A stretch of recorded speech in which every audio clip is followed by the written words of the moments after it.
Hello बच्चों, next question की तरफ हम देखते हैं। अब ये सैंपल पेपर सेट 3 है। ट्राई करेंगे इसको सॉल्व करने का। पहला क्वेश्चन है, at which temperature a pure semiconductor behave slightly as a conductor. तो आपको याद रखना, हाई टेम्परेचर पे सेमीकंडक्टर, जो प्योर सेमीकंडक्टर होता है ना, वो कैसा बिहेव करेगा, कंडक्टर जैसा, लेकिन हाई टेम्परेचर पे।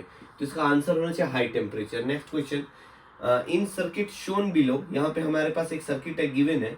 The resistance are given in ohms and the battery is assumed ideal with EMF equal to 3 volt, the voltage across the resistance R4 देखो R4 में कितना होगा। तो सबसे पहले हम समझ लेते हैं ये है कैसा कनेक्शन। अगर यहाँ से चलेंगे, ये देखो 50 ओम का रजिस्टर यहाँ लगा है, 50 ओम का यहाँ लगा है। फिर आगे बढ़ते हैं तो ये जो कहानी है, यहाँ आके ये दोनों के दोनों किस में हो गया भाई, पैरेलल कॉम्बिनेशन हो गया 60 और 30। तो हम आर इक्विवेलेंट निकाल लेते हैं। आर इक्विवेलेंट 1/R3 प्लस में 1/R4 कर दोगे, सिंप्लीफाई करो, 1/R इक्विवेलेंट कितना आ जाएगा भाई, 1/30, 1/60 प्लस 1/30। एलसीएम लोगे 60 आ जाएगा, है ना, 60 आएगा, 1 प्लस 3। अब ये 1 अपॉन में आर इक्विवेलेंट आ गया। आर इक्विवेलेंट करोगे तो 60 अपॉन में 3, सॉरी 1 2 ना, 2 आएगा ना भाई। 30 है तो 32 जा, है ना, 60 होता है। तो इक्विवेलेंट कर दिया हमने 60/3, तो 20 आ गया। 20 ओम का रेजिस्टेंस यहाँ है। और देखो ये जो 20 आएगा, अरे ये वाला जो 20 आया हमारे पास, 20 ये हो गया, और इसके साथ क्या लगा है भाई, 30 का एक और लगा है। तो ये दोनों सीरीज में है, तो टोटल कितना हो जाएगा, तो हमारे पास हो गया आर इक्विवेलेंट प्लस में R5 बराबर में RS कर दो सीरीज के लिए। ऐसा लिख सकता हूं मैं, कोई दिक्कत तो नहीं है। तो इसका वैल्यू क्या आ जाएगा, आ जाएगा आपके पास 50। तो RS का वैल्यू हो गया 50, ठीक है, 50 ओम का रजिस्टर। अब देखो ये 50 हो गया टोटल, एक यहाँ भी 50 है। हाँ बोलो यार, ऐसा सा है, ओहो डायग्राम थोड़ा सही से बनाना। और एक यहाँ पे आपका एक और रजिस्टर ऐसा लगा है, और यहाँ पे हमारे पास एक बैटरी लग गया है, ठीक है। आगे से देख लो, ये 50 है, ये भी 50 है, और ये भी 50 आया। तो ये दोनों सीरीज में होगा, इसके साथ पैरेलल में होगा। तो पहले दो का सीरीज, दो का पैरेलल कर लो, एक के साथ सीरीज करो। दो का पैरेलल 1 अपॉन में 50 प्लस में 1/50 बराबर में क्या आ जाएगा भाई, 1 अपॉन में आर इक्विवेलेंट 2 कर दो इसको। तो ये आ गया एलसीएम 50 और 2। तो हम इसको आर इक्विवेलेंट 2 जो निकालेंगे, आर इक्विवेलेंट 2 25 आ गया। 25, ये दोनों का 25, इसके साथ 50 है, तो 50 के साथ करोगे तो कितना आ जाएगा भाई, 50 के साथ करोगे अगर आप, तो आ जाएगा आपके पास आर इक्विवेलेंट टोटल जो आएगा, इक्विवेलेंट टी कर देता हूं मैं इसको पूरे सर्किट का। हमारे पास आ गया कितना भाई, 75 ओम का रजिस्टर। अब हमारे पास टोटल आ गया रेजिस्टेंस। अब हम क्या करते हैं, करंट निकालते हैं। आई बराबर वी अपॉन में आर होता है ना, और इक्विवेलेंट टी कर दो टोटल। तो I must be equals to 3 upon में 75 आ गया, इतना एम्पियर का करंट आ गया। अब करंट यहाँ से मूव कर रहा है, टक टक टक टक टक टक, यहाँ पहुंचा, फिर आगे आएगा टक टक टक टक टक, यहाँ पहुंचा। यहाँ देखो दो रास्ते मिल गए, इधर भी जाएगा इधर भी जाएगा। तो इधर जाएगा, एक इधर चला गया करंट, एक इधर आ गया। जो इधर जाएगा, तो एक बार बताओ, हाफ हो गया ना भाई, इधर भी 50 ये भी 50, अरे टोटल ये 50 है ना, ये भी 50 है ये भी 50 है, तो इधर हाफ इधर हाफ। तो इसका हाफ कर दोगे आई का हाफ जो है कितना आ जाएगा भाई, I must be equals to I2 कर दो उसको। I2 इज 3 अपॉन में 150 एम्पियर का करंट आएगा। अब 150 एम्पियर का करंट यहाँ आया। अब करंट इधर से ऐसे चला, और इस रजिस्टर के लिए निकालना है, ये दोनों कैसा था भाई, 20 था। तो 20 के लिए करोगे तो एक बार बताओ, हमें क्या निकालने को बोला है, पोटेंशियल। V बराबर में I इंटू में R होता है। I कौन सा लोगे, I2 लोगे। I2 V must be equal to I2 का वैल्यू कितना आया, 3 अपॉन में 150 इंटू में R का वैल्यू कितना है भाई, 20 है, 20। इसको कैंसिल कर दो, कर दिया, ये कैंसिल हो जाएगा। अब एक बार बताओ, हमारे पास क्या आ गया, V must be equal to 6 upon में 15 आ जाएगा। तो 3 की टेबल में 2 पे आएगा, 3 5 जा कितना आ गया, 2 अपॉन में 5 है इनटू में 2 से मल्टीप्लाई कर दो, तो v मस्ट भी, आप बोलोगे 2 से क्यों मल्टीप्लाई करा, अरे इजी हो जाएगा ना कैलकुलेशन, 5 है डिनोमिनेटर में, 5 इंटू 2 करोगे 10 हो जाएगा, 10 तो डेसिमल शिफ्ट पे हो जाएगा ना, 0.4 वोल्ट का जो है हमारे पास पोटेंशियल आएगा इस क्वेश्चन का, 0.4 वोल्ट का पोटेंशियल आएगा। क्लियर हुआ भाई, समझ में आया क्या, अरे हाँ बोलो यार, समझ में आ गया, पक्का पक्का आ गया। चलो नेक्स्ट क्वेश्चन देखते हैं बच्चों। Reflecting telescope utilises, reflecting telescope की बात कर रहे हैं, रिफ्लेक्टिंग रिफ्रैक्टिंग की बात नहीं कर रहे, रिफ्लेक्टिंग टेलीस्कोप की बात करेंगे। तो हमें मालूम है कॉनकेव मिरर इसमें यूज होता है, क्या यूज होता है, कॉनकेव मिरर। तो याद रखना reflecting telescope utilises concave mirror, इस बात का ख्याल रखना। मैं इरेज कर रहा हूँ पहला क्वेश्चन क्योंकि हमें जगह मिल जाएगा सेकंड क्वेश्चन को करने के लिए। क्लियर है भाई, समझ में आया। अब देखो जरा क्या कह रहा है, आगे की कहानी जरा समझने की कोशिश करेंगे। आगे की कहानी क्या कह रहा है, आगे कहानी कह रहा है, a magnet is cut into 3 equal parts by cutting it perpendicular to its length.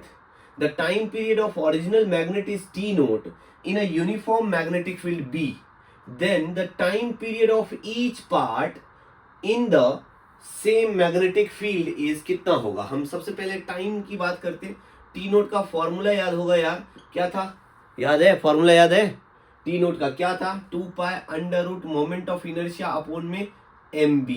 आया, याद आ गया, अरे बच्चों चमक गए क्या, चंपक लाल चमक गए, आया फॉर्मूला, याद रखना बच्चों, फॉर्मूला बहुत इंपॉर्टेंट है। अब हमने क्या करा, मोमेंट ऑफ इनर्शिया, जब whenever we cut magnet into 3 equal parts, then moment of inertia क्या हो जाएगा भाई, I dash must be equal to I upon में 3 का क्यूब हो जाएगा, तो आई अपॉन में 27 आ गया हमारे पास। 3 इक्वल पार्ट में कर दिया ना हमने, क्लियर है। और m कितना हो जाएगा भाई, m भी तो मास भी तो 3 इक्वल पार्ट में हो गया ना, m डैश का वैल्यू। अब अगर मैं t डैश का वैल्यू निकालूंगा 2 pi under root I dash upon में m डैश b, ऐसा लिखूंगा, यस और नो, हाँ बोलो यार, इतनी बात क्लियर है। अब अगर मैं इसको आई डैश को i अपॉन में 27 लिख दूं और m के बदले में m/3 लिख दूंगा, इंटू में b लिख दूंगा और अंडर रूट कर दूंगा, 2 पाई आएगा, कोई दिक्कत है भाई, ये चीजें इससे कैंसिल हो जाएगा, कितना आ गया 9 आ गया, कोई दिक्कत भाई। अब t हमें क्या निकालना भाई, हमें निकालना है, इस वैल्यू को मैं उठा के यहाँ लेके आ जाता हूँ, जरा ध्यान से देखना बच्चे, t dash must be equals to क्या हो जाएगा भाई, अंडर रूट 2 पाई तो बाहर था ही था, अरे 2 पाई तो बाहर था ना, तो 2 पाई रखो यहाँ पे, 2 पाई अंडर रूट क्या है भाई, आई अपॉन में 9 टाइम ऑफ एम बी, तो 9 का एक काम करो ना, 3 बाहर निकाल दो, तो T dash must be equals to 2 pi upon में 3 और अंडर रूट आई अपॉन में एम बी। तो भाई ये जो चीजें आ रहा है इसका क्या मतलब हुआ, 2 पाई आई अपॉन में एम बी को मैंने क्या बोला था, टी नोट बोला था, तो टी डैश का वैल्यू कितना आ जाएगा भाई, T dash must be equals to T naught by 3 आ गया। क्लियर हुआ, हाँ बोलो यार, क्लियर हुआ भाई, फॉर्मूले देख लेना जरा अच्छे से, फॉर्मूले देख लेना। नेक्स्ट क्वेश्चन की तरफ बढ़ते हैं, तो इसका आंसर जो है C part is the right answer. Okay, उसके बाद क्या है, capacitance of a capacitor is 1 microfarad, what charge is required to raise its potential of 100 volt. तो एक बात बताओ, हमें मालूम है ना Q बाय V बराबर में C होता है, ये फॉर्मूला मालूम है, अरे मालूम है ना, C equal to Q by V होता है। तो एक बार बताओ, CV बराबर में Q हो जाएगा, C कितना है हमारे पास 1 माइक्रोफैराडे, 1 इंटू में 10 की पावर, अच्छा माइक्रोफैराडे तो 1 माइक्रोफैराडे ही रहने दो, क्या फर्क पड़ता है, 1 माइक्रोफैराडे में है, 1 माइक्रोफैराडे इंटू में कितना है हमारे पास 100 वोल्ट, इंटू में 100 वोल्ट, इतना कूलम का चार्ज आ जाएगा। अरे भाई CV V गिवन था ना, हमने मल्टीप्लाई कर दिया, तो Q का वैल्यू कितना आ गया 100 माइक्रोकूलम, 100 माइक्रोकूलम, कोई ऑप्शन दिख रहा है, C is the right answer, 100 microcoulomb. ठीक है, नेक्स्ट क्वेश्चन देखते हैं, the magnetic force on a point charge is F equals to Q into V cross B होता है, डायमेंशन ऑफ B निकालना। तो एक बार बताओ, F बराबर में QV बराबर B लिख सकता हूं मैं, हाँ बोलो यार, अरे मैंने क्या करा, ये इसको ना इधर भेज दिया नीचे, ये हाँ मल्टीप्लाई में इधर जाएगा, डिवीजन में चला जाएगा, हाँ बोलो यार, देखो ना ये चीजें क्या मल्टीप्लाई में है, यहाँ जाएगा डिवीजन में, B का वैल्यू आ गया, B का डायमेंशन निकालना था, तो B का डायमेंशन कितना इजी हो गया भाई, MLT-2, ये तो फोर्स का डायमेंशन होता है, चार्ज का क्या होता है AT होता है, अच्छा उसके बाद क्या है v, v यहाँ पे क्या भाई वेलोसिटी, वेलोसिटी बोले तो एल टी माइनस वन, ठीक है एल टी माइनस वन होगा। तो एक काम करो a ऊपर चला जाएगा, एक एल एल कैंसिल हो जाएगा है ना, और टी टी ये जो है ये भी कैंसिल हो जाएगा। तो हमारे पास क्या आ गया डायमेंशन भाई m1 a to the power minus one T to the power minus two. ये कोई वैल्यू है कहीं पे, देखो जरा ध्यान से।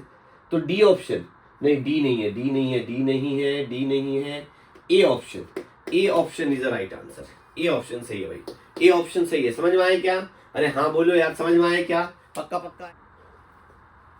नेक्स्ट क्वेश्चन बच्चों पढ़ लो जरा।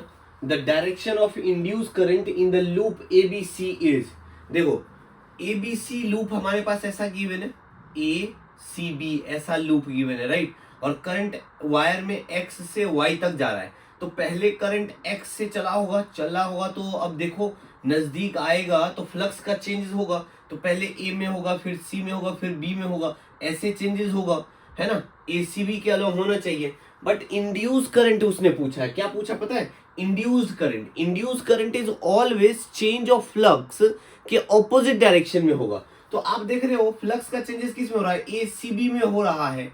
और ये देखो करंट पहले दूर से आ रहा होगा, फिर नजदीक आया, मतलब फ्लक्स बहुत ज्यादा बढ़ा होगा, धीरे धीरे फ्लक्स में चेंजेस बहुत ज्यादा हुआ होगा। तो इसका मतलब है कि इसका आंसर होना चाहिए ए बी सी। क्यों? अपोजिट होगा ना। अरे अरे ऑल फेरेडेस सेकेंड लॉ को जब रेक्टिफाई किया लेंज ने क्या बोला? जब भी फ्लक्स होता है वो opposite the cause of its production होता है। तो उस हिसाब से अगर देखोगे तो आंसर क्या होना चाहिए? A B C. Along A B C if I increases, current increase होगा, ए बी सी के अलोंग होगा। अब देखो the magnetic field lines near a substance are shown in the figure, the substances. अब देखो मैग्नेटिक फील्ड लाइंस बाहर से जा रहा है, बार मैग्नेट के बाहर से मैग्नेटिक फील्ड लाइंस जा रहा है, तो ऑब्वियसली ये डायामैग्नेटिक लाइन है, डायामैग्नेटिक मटेरियल है। याद करो पैरा और फेरो अंदर से जाता था, पैरा में थोड़ा कम होता है स्ट्रेंथ, फेरो बहुत ज्यादा स्ट्रेंथ होता है। फेरो जैसे आयरन, कोबाल्ट, निकल ये सब हो जाता है फेरा। पैरा की बात करेंगे तो सोडियम, एल्यूमिनियम ये पैरा हो जाता है। डाया क्या बचता है भाई? डाया क्या होगा? डाया होगा copper, copper is a dia. समझ में आया क्या? उसके बाद देखो the intensity ratio of the maxima and minima in an interference pattern produced by the coherent source हाँ ऑफ लाइट 9:1, 9:1 गिवन है। हमसे क्या पूछा है? इंटेंसिटीज पूछा है। तो एक बार बताओ, सबसे पहले मैं I1 I2 का अंडर रूट कर देता हूं, तो हमारे पास A1 A2 आ जाएगा क्या? पहले हम ये निकाल लेते हैं भाई, A1 A2 कितना आ गया? तो 9/1 का अंडर रूट करोगे 3/1 आ गया। क्लियर है? 3/1 आ गया। अब I मैक्सिमा अपॉन में I मिनिमा का रेशियो पूछा है उसने, तो अंडर रूट A प्लस में 1 हो जाएगा, इसका स्क्वायर होगा, और क्या होगा भाई? A2 माइनस में 1 हो जाएगा, है ना। मतलब कि ये समझो ना, A1 प्लस A2 ना, A1 प्लस A2 और A1 माइनस A2 का स्क्वायर कर दो अंडर रूट में, तो क्या आ गया भाई? अंडर रूट में ये क्या आएगा वैल्यू? 3 + 1, 3 और 1, देखो ना ये क्या आ जाएगा? 3 + 1 का स्क्वायर, और ये क्या हो जाएगा? 3 - 1 का स्क्वायर, तो 2 हो जाएगा, 2 का स्क्वायर। एक काम करो, स्क्वायर से रूट हटा दो, तो क्या आ गया? 4/2 आ जाएगा, है ना। 4/2 आएगा। यहाँ शायद रूट नहीं होगा, सो सॉरी, यहाँ स्क्वायर होता है ना, रूट नहीं, यहाँ स्क्वायर होता है। ये लिखोगे फॉर्मूला, A1 + A2 का स्क्वायर प्लस फिर अपॉन में क्या हो जाएगा? A1 - A2 का स्क्वायर करोगे, तो ये ऐसा कुछ आ रहा है, 4 का स्क्वायर और 2 का स्क्वायर, ये क्या हो गया? 4 × 4 अपॉन में ये क्या हो जाएगा भाई? 2 × 2 = 4, 4 4 कैंसिल हो गया, 4/1। कोई ऑप्शन है? 4/1 इज द राइट आंसर। 4/1 आएगा, चेक कर लो, 4/1 आएगा। क्लियर है भाई? नेक्स्ट क्वेश्चन देखते हैं बच्चों। Consider a neutral conducting sphere, a positive point charge is placed outside the sphere. एक स्फीयर है हमारे पास, एक स्फीयर है, ये न्यूट्रल है, ठीक है। इसके चारों साइड ना हमने क्या करा, इसके चारों ओर हमने एक पॉजिटिव स्फीयर को लेके आ गए। तो बोला then net charge on the sphere, net charge कितना होगा? तो पॉजिटिव लेके आओगे तो इसका नेगेटिव अलाइंड हो जाएगा इसके साथ। अरे पॉजिटिव है, नेगेटिव अलाइंड हो जाएगा, तो पॉजिटिव नेगेटिव मिला के टोटल क्या कर देगा? 0 कर देगा। टोटल चार्ज क्या हो गया? 0 हो जाएगा। क्लियर हुआ? तो इसका आंसर 0 है। अब नेक्स्ट क्वेश्चन देखते हैं, in the following figures which one of the diode is reverse biased. Reverse bias में कौन सा डायोड है? तो एक बार बताओ मुझे, रिवर्स बायस में जो डायोड होगा आपका 5 वोल्ट हमारे पास गिवन है ना, और डायोड ऐसा लगा हुआ, इसमें देखो इसका डायरेक्शन ऑपोजिट है, बट 10 यहाँ पे 10 वोल्ट है, 5 वोल्ट ऐसा नहीं होगा, माइनस का 5 वोल्ट है, ये भी नहीं होगा, 12 और 5 ये भी नहीं होगा। तो इसका ऑप्शन जो डी है सही आंसर है ना, डी होना चाहिए, क्योंकि 5 वोल्ट है। देखो डायरेक्शन भी दिया हुआ है हमारे पास रिवर्स बायस के लिए। ऑलवेज कनेक्शन जो होता है रिवर्स बायस में कैसे कनेक्शन था, याद करो, whenever the negative terminal of the battery connected to the P side, negative terminal P side से कनेक्ट होगा, तो ये कनेक्शन दिख रहा है हमें, और पॉजिटिव टर्मिनल उसके नेगेटिव पॉइंट से कनेक्ट होगा, और नेगेटिव जो है वो बैटरी का नेगेटिव टर्मिनल हमारे डायोड के पॉजिटिव टर्मिनल से कनेक्ट होगा, और जो हमारा डायोड है उसका एन साइड जो होगा वो हमारे पॉजिटिव टर्मिनल से कनेक्ट होगा। तो ऐसा कनेक्शन अगर होता है तो वो कनेक्शन इसमें दिख रहा है, तो डी ऑप्शन सही है।